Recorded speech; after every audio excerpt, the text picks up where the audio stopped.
Lève-toi, enfant de la destinée. Lève-toi, taureau premier-né. Lève-toi, aigle royal. Lève-toi, aigle royal. Lève-toi, héritier de la paix. Aujourd'hui est la suite de l'enseignement de la semaine dernière, dont le thème est « Donne une louange à l'Éternel et il t'accordera ta délivrance. » Donne une louange à l'Éternel, il t'accordera ta délivrance. La semaine dernière, nous avons parlé, Dieu nous a parlé à nous tous ici, n'est-ce pas? La semaine dernière, Dieu nous a parlé. Dieu a parlé à chacun d'entre nous. Dieu nous a parlé à travers l'histoire d'un roi qui s'appelle le roi Josaphat, n'est-ce pas? Le roi Josaphat était entouré par 3 grands pays. Et lui, il était le plus petit pays et c'est lui qui était au milieu des 3.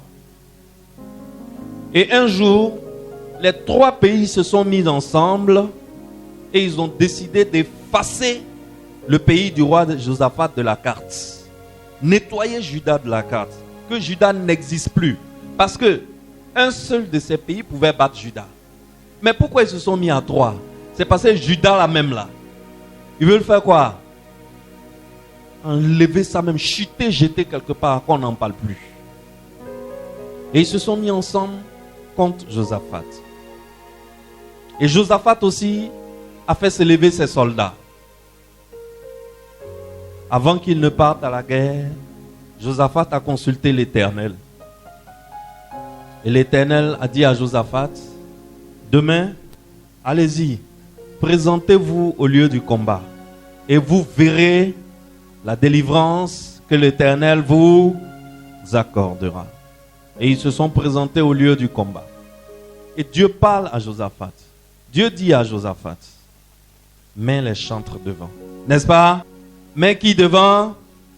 Mets les chantres devant. Normalement, qui devait passer devant? Les militaires, les soldats, les gens qui sont entraînés au maniement des armes. Mais Dieu dit à Josaphat d'utiliser un procédé qui ne va pas, ça ne va pas avec la raison humaine. Parce que nous là, quand tu t'en vas faire palabre, qu'est-ce que tu fais? Tu enlèves ton habit. Et puis tu fais pompe. Tu fais 10 pompes pour faire quoi? Pour échauffer tes muscles. N'est-ce pas? Tu soulèves tes pieds, tu tapes, apchagi, apchagi. Dolio, dolio, dolio. Tu fais quelques yop, yop. Et puis tu dis, ouais, c'est comment? Tu me connais, viens. N'est-ce pas? C'est comme ça, nous on fait palabre. Donc quand il y a la guerre, les gens mettent devant leurs forces armées. Ceux qui savent faire palabre. Mais Dieu demande à Josaphat d'utiliser un procédé qui est curieux. Il y a palabre. Dieu dit à Josaphat, mets les chantres devant. Mets les chantres devant. Et tu ne vas même pas tirer une seule épée. Effectivement, arrivé à la guerre, qu'est-ce qui s'est passé? Josaphat a mis les chantres devant. Et quand les chantres ont envoyé les chants, ils ont fait monter la louange à l'Éternel. Dieu a placé une embuscade entre les 3 ennemis. Ils se sont découpés. Il n'y a même pas un seul qui a pu échapper. Il n'y a même pas un seul d'entre eux qui est rentré à la maison. Quand Josaphat et ses soldats sont arrivés au sommet de la montagne, ils regardent dans la vallée, ils regardent dans la plaine, le champ de bataille. La Bible dit que c'était rempli de quoi? De cadavres. Alors, ça nous a parlé. Ça nous a parlé. 2 Chroniques chapitre 20 verset 17. J'aimerais qu'on m'affiche ce passage. Prends ta Bible et lisons 2 Chroniques 20 verset 17. En 2 Chroniques 20, 17, il est dit: vous n'aurez point à combattre en cette affaire. Présentez-vous, tenez-vous là, et vous verrez la délivrance que l'Éternel vous accordera. Excellence, J'ai un message pour toi ce matin de la part de l'Éternel. Le Seigneur me dit de te dire, ne crains point et ne sois point effrayé devant la multitude nombreuse de tes ennemis. Dis-moi Amen. Ne sois pas effrayé devant la multitude de tes ennemis, car ce ne sera pas toi qui combattras, ce sera Dieu qui combattra. Voilà le message que j'ai pour toi ce matin de la part du Seigneur. Quel est ton challenge? Quel est le défi auquel tu fais face en ce moment? Quelle est cette chose qui te persécute et qui te poursuit depuis de si longues années? Tu as essayé toutes sortes de prières.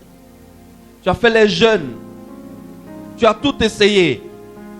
Mais jusqu'à présent, cette chose n'arrête pas de te poursuivre. Cette chose n'a pas encore eu de solution. Cette chose n'a pas encore eu de règlement. Le temps est venu pour toi, Excellence. Dieu me charge de te dire que le temps est venu pour toi de mettre cet ennemi qui te poursuit à genoux. Dis-moi Amen. Cet ennemi va être définitivement mis à genoux maintenant. Le temps est venu pour que cet ennemi plie genoux et confesse que Jésus-Christ est Seigneur, à la gloire de notre Père céleste, n'est-ce pas? Alors, Excellence, quel est ce défi, quel est ce problème? Quel est ce challenge? Quelle est cette chose qui semble plus grande que toi, qui semble plus forte que toi, qui semble insoluble? Tu n'as pas un début de solution. À ta place, qu'aurait fait Josaphat? Qu'est-ce que Josaphat aurait fait à ta place? Alors, Excellence, réfléchis à ça. Aujourd'hui, je veux te parler d'un autre homme qui a utilisé aussi un procédé curieux, un procédé inhabituel pendant qu'il était devant une adversité. Je veux te parler de Josué. Josué était un général d'armée qui, devant une situation, a reçu un plan de bataille de Dieu qui était bizarre. Josué, après 40 années de promenade dans le désert,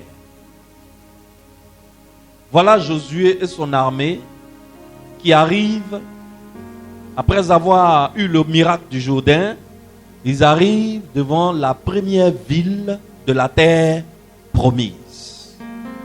Et je peux vous assurer, les gars, ce n'était pas n'importe quelle ville.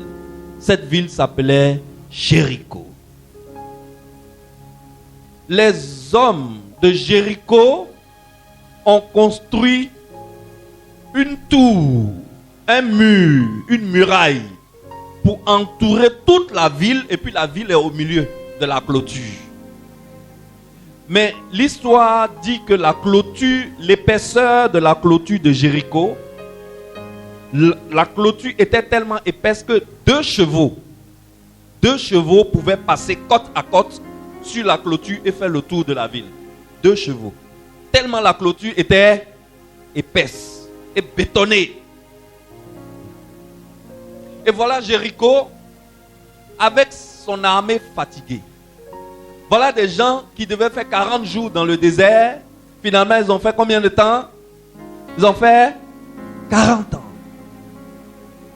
Après 40 ans de promenade dans le désert, 40 ans pendant lesquels ils n'ont pratiquement pas changé de chaussures, ils n'ont pas changé d'habit, pendant 40 ans, ils sont fatigués.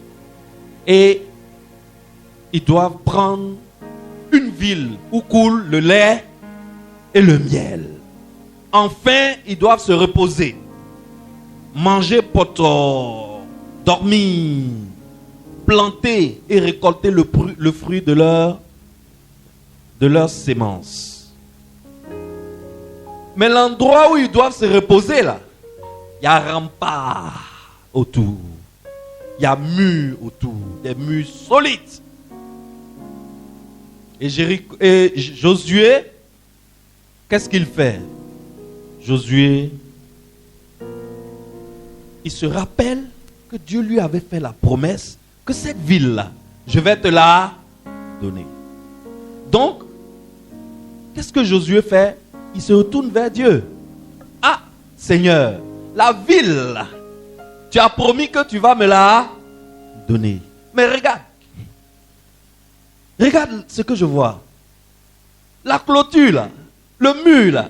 Ça, c'est pas mur, on casse un burin, un bateau. C'est des remparts. Seigneur, qu'est-ce que je fais? Et Dieu parle à Josué. Dieu dit à Josué, voilà le plan de bataille. Chaque jour, tu mettras l'arche de l'alliance sur les épaules des Lévites, suivi des chantres avec des instruments de musique. Les Lévites et les chantres marcheront devant avec les instruments de musique et vous ferez un tour de la ville.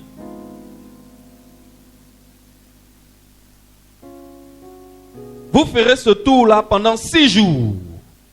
Chaque jour, vous faites un tour de la ville avec des chantres devant.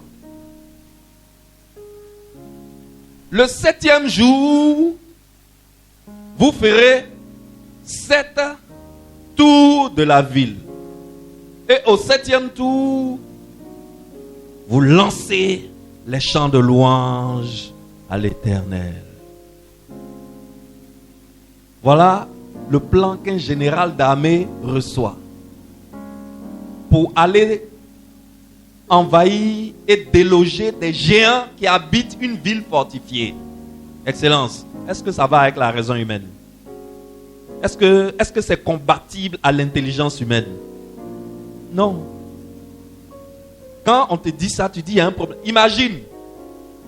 Imagine les gens de Jéricho qui sont arrêtés sur leur clôture. Parce que les gens de Jéricho, là, ils savent que les Israélites qui sont en face, là, c'est pour venir les enlever. Ils savent. Donc, eux aussi, ils se préparent à la guerre. Donc, ils sont sur leur clôture et puis ils observent les gars là en bas. Et les gars là font quoi? Ils sont en train de chanter pour faire le tour de la ville. Yeah! Bon, si c'était aujourd'hui, qu'est-ce qui allait se passer? Ils allaient prendre leur téléphone, leur tablette, ils allaient les filmer, ils vont mettre sur Facebook. Imagine commentaire des Ivoiriens. Vous savez que c'est Zuckerberg qui a fabriqué Facebook, mais c'est les Ivoiriens qui font marcher Facebook. Imagine commentaire des Ivoiriens. Hey, c'est les Atotos ou bien? Il y a quoi là-bas? Ils sont venus faire la guerre? Attends, c'est la guerre là, ils font comme ça? Ceux-là même, ils croient que quoi même? Eh, on est beaucoup à Abidjan. On est différents, hein? Eh, tu connais les commentaires des Ivoiriens?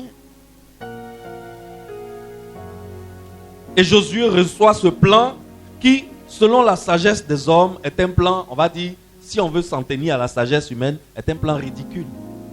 C'est ridicule ou bien c'est pas ridicule? C'est un plan ridicule, ça fait rire. On est à la guerre, on veut faire tomber des murailles. Et vous faites le tout en chantant. Excellence, si tu étais à la place de Josué et Dieu te donne ce plan-là, quelle sera ta réaction? Quelle sera ta réaction? Malgré le caractère saugrenu et un peu bizarre de ce plan, lorsque ce plan a été suivi à la lettre par Josué, les murailles de Jéricho se sont effectivement écroulées. Dernièrement, il y a eu des recherches archéologiques sur le site où se trouvait Jéricho avant, et les archéologues, même les plus athées parmi eux, ont confirmé que ce que la Bible dit là, c'est vrai. Parce que les restes qu'ils ont vus dans le sous-sol enfoui montrent effectivement que c'est une ville qui avait des remparts, mais les remparts se sont tous écroulés. Et ça correspond exactement à la période que la Bible fait mention. Alors, voici les exemples de Josaphat et les exemples de Josué qui démontrent que Dieu nous donne la victoire en utilisant des moyens et des procédés qui sont contraire à la raison humaine. Alors c'est pour cela que quand tu marches avec Dieu et qu'un problème se pose, qu'il y a une situation qui se pose, qu'est-ce que tu dois faire? Tu dois le consulter. N'est-ce pas? Avant de faire quoi que ce soit, consulte d'abord Dieu. Parce que la solution qu'il a pour toi là, elle n'a rien à voir avec ce qui se passe dans ta tête. Est-ce que quelqu'un me suit? La solution que Dieu va te proposer pour ce problème, c'est une solution que tu vas trouver d'abord saugrenue. Tu vas la trouver. Dieu dit, on t'a giflé sur la joue droite. Tu t'en le consulter. Quelle solution il va te proposer? Il va te dire, fais quoi? Va et puis tends. L'autre jour, on a limé les dents encore. Est-ce que tu trouves que ça va à toi? Est-ce que ça va à toi?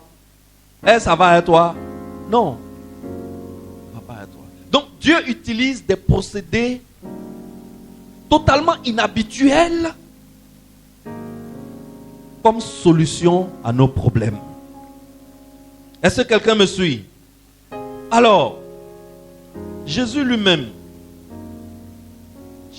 lorsqu'il était sur la terre, un jour, il s'est trouvé devant un problème difficile. 5000 personnes l'ont suivi hors de la ville pour aller entendre son enseignement. Maintenant, l'enseignement est fini. Et voilà les 5000 auditeurs qui ont tous faim. Le seul repas qui est disponible dans ce coin reculé, c'était le dabali d'un petit. Le dabali du petit là, c'était quoi? 5 pains et puis 2 poissons. C'était le seul repas disponible dans ce coin désertique où il s'était éloigné pour enseigner les foules. Comment Jésus a prié ce jour-là? Est-ce que Jésus a dit, oh mon Dieu, c'est gâté sur nous, fais quelque chose dans ma vie? Est-ce que c'est la prière qu'il a faite? Est-ce que Jésus a dit, s'il te plaît Seigneur, fais un miracle pour moi, sinon je suis mort? Si tu lis bien ta Bible, tu vas remarquer que Jésus n'a même pas supplié Dieu de faire un miracle. Non. Lisons, tu vas voir. Allons en Marc chapitre 6, le verset 41. Marc 6, 41. La Bible dit, il prit les 5 pains et les 2 poissons et il fait quoi? Il a fait quoi? Levant les yeux vers le ciel, il fait quoi? Il rendit grâce. Jésus est dans le problème. Il y a 5000 personnes qui l'ont suivi pour venir écouter enseignement. Enseignement est fini. Ils sont remplis, ils sont rassasiés de la nourriture spirituelle. Mais il y a le corps aussi qui a faim. Les 5000 personnes le regardent. La seule nourriture qui était disponible, Jésus a pris la nourriture et il a fait quoi? Il a rendu grâce. Quand il a fini de rendre grâce, on dit, puis il rompit les pains et les donna aux disciples afin qu'ils les distribuassent à la foule. Il partagea ainsi les 2 poissons entre tous. Il y a une version qui dit, il y a une version de Marc 6, 41 qui dit, il leva les yeux au ciel et louant Dieu, il remercia. Louant Dieu, il remercia. Rompit les pains et les donna à ses disciples. Jésus a remercié et loué Dieu pour le peu de nourriture qu'il y avait. Jésus ne s'est pas plaint. Il n'a pas pleuré. Il n'a pas commencé à se rouler par terre.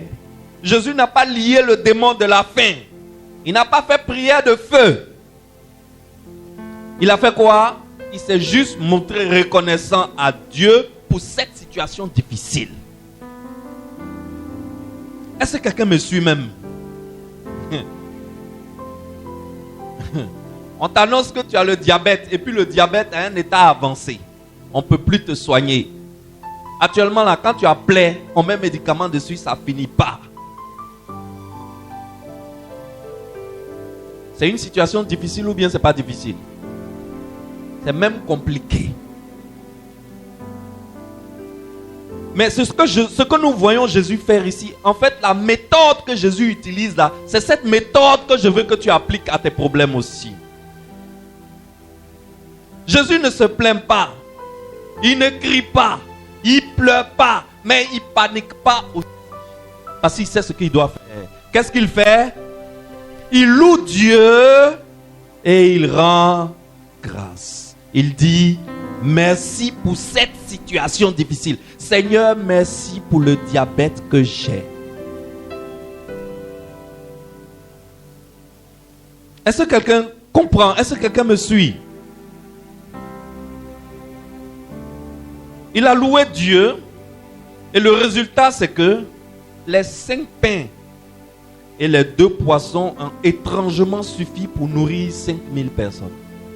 Comme par hasard, miraculeusement. 5 pains et 2 poissons. Il a appelé Pierre. Il a coupé pain là un peu, il l'a mis dans la main de Pierre. Il a appelé Jacques. Il a coupé pain là un peu, il l'a mis dans sa main. Jean, il l'a mis dans sa main. Matthieu, Luc, etc. Il dit, allez distribuer. Les gens sont surpris. Quand ils s'en vont distribuer, quand on donne à Jacques, il y en a encore. On donne à Adia, il y en a encore. On donne à Maman Esso, il y en a encore. Excellence. Pourquoi? Parce que Jésus a fait confiance à Dieu. Il a loué et il a remercié. Le restangolo de 5 pains et 2 poissons, multiplié par la louange et le remerciement. Le restangolo, la Bible dit que le restangolo faisait combien de paniers? 12 paniers. Le restant de 5 pains et 2 poissons. Alors quand Jésus disait en Jean chapitre 14 verset 12, en vérité, je vous le dis, celui qui croit en moi fera aussi les œuvres que je fais et il en fera de plus grandes. Est-ce que maintenant tu comprends ce passage biblique? Parce qu'avant, quand on te lit ce passage biblique, tu dis, c'est impossible. Qui peut faire plus que Jésus? Mais en fait, Jésus était en train de te dire tout simplement que les miracles et les prodiges qu'il faisait là, il ne les faisait pas parce qu'il était Dieu. Il les faisait parce qu'il utilisait un procédé simple que toi aussi tu peux utiliser. En face d'une montagne que tu veux aplatir, qu'est-ce que tu fais? Rends grâce. Et loue Dieu, n'est-ce pas? Devant le tombeau de Lazare, Jésus a fait une prière qui m'a touché. Avant que je ne prépare ce message, je n'avais jamais fait attention à ça. C'est en préparant ce message que j'ai dit hey! Et puis j'ai commencé à crier dans ma chambre. Si ma femme était là, elle a dit, monsieur, tu as un problème? Et je venais de taper dans quelque chose. Jésus fait une simple prière devant le tombeau de Lazare. Lisons cette prière. Il dit, Père, je te rends grâce de ce que tu m'as exaucé. Jésus est devant un mort. Il est mort il y a 4 jours. Tout le monde pleure. Jésus dit, allons, je vais voir où vous avez enterré mon gars. On arrive devant le tombeau, il dit, ouvrez la pierre. On dit, le gars est mort il y a 4 jours, ça doit niaiser. Hein? Il dit, ouvrez. On ouvre. Jésus dit, Père, je te rends grâce de ce que tu m'as exaucé. Rendre grâce, ça veut dire quoi? Ça veut dire louer. Ça veut dire merci pour cette situation. Merci parce que Lazare est mort, papa. Je te suis reconnaissant parce que tu as laissé cette situation faire. Tu sais ce que tu fais, Père. Lazare, viens. Qu'est-ce qui s'est passé? Lazare a été ressuscité. Lazare est sorti. Lazare est venu.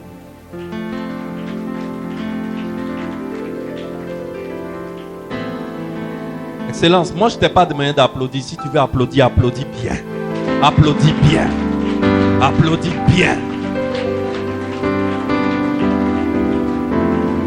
Je dis, hé, j'avais jamais fait attention à ça. J'avais jamais, je lisais, mais je passais quoi. J'avais jamais tapé dans ça, comme ça. Jésus a rendu grâce. Ça veut dire que il est en train de nous montrer une méthode, un procédé.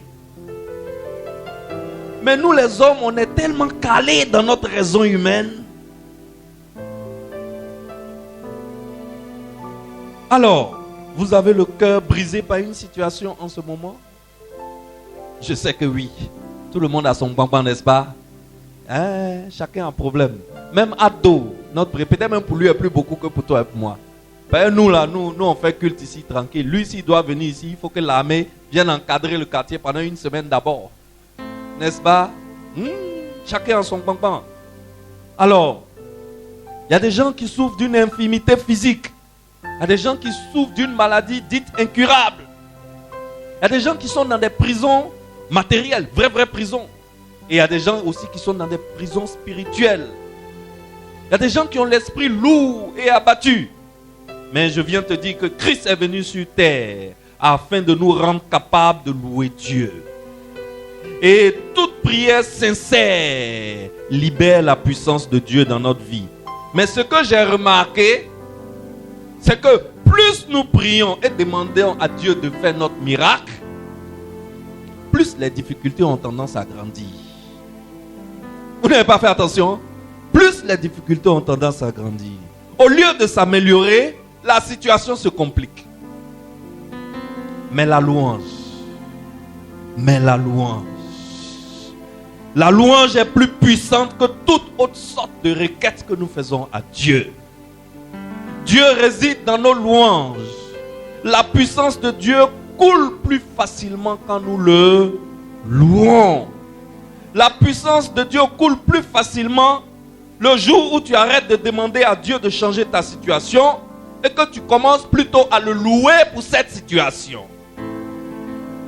Alors le changement que nous attendons ne pourra s'opérer qu'au moment où nous allons cesser de le supplier de faire notre miracle et commencer à le louer pour notre situation. Il y avait un jeune frère, son père biologique, son papa, il buvait beaucoup. Un yepero. Lui, il boit bien. Et durant des années, le jeune frère et sa maman, ils ont fait toutes sortes de prières, demandé à Dieu de guérir le papa Nyepero. Mais sans aucun résultat. Le vieux père Soula lui-même, il refuse de reconnaître qu'il a un problème avec l'alcool. C'est le problème des gens qui ont une addiction, non? Les gens qui ont une addiction, on leur dit qu'ils ont un problème avec la substance addictive. Ils disent que lui, il trouve que lui, il est normal. Et un jour, dans l'église du jeune homme, on a invité un pasteur. Et le pasteur est venu et il disait dans sa prédication que nous avons toujours supplié Dieu de changer les circonstances de nos vies qui nous sont désagréables. Mais ce qu'on a remarqué, c'est que plus on suppliait, plus ça se compliquait. Désormais, il leur propose une autre méthode. Essayons plutôt de louer Dieu pour chaque problème dans notre vie. Car il y a une puissance qui se déclenche quand on fait ça. Donc le jeune homme, il a dit à sa femme, il a même enregistré le message. Donc arrivé à la maison, il a écouté le message, réécouté le message, réécouté le message. Il a fait réécouter le message à ses amis. Et puis, un soir, un après-midi, en écoutant le message, il s'est dit, mais au fait, on n'a jamais loué Dieu pour la situation de mon père. Et si on essayait ça? Et il a appelé sa femme et il a dit, chérie, cet après-midi-là, tout cet après-midi-là, toi et moi, nous allons passer l'après-midi en louange et en adoration pour la situation de mon père. Et ils ont passé tout l'après-midi à louer et à adorer. Le lendemain, dimanche, son papa et sa maman sont venus chez eux.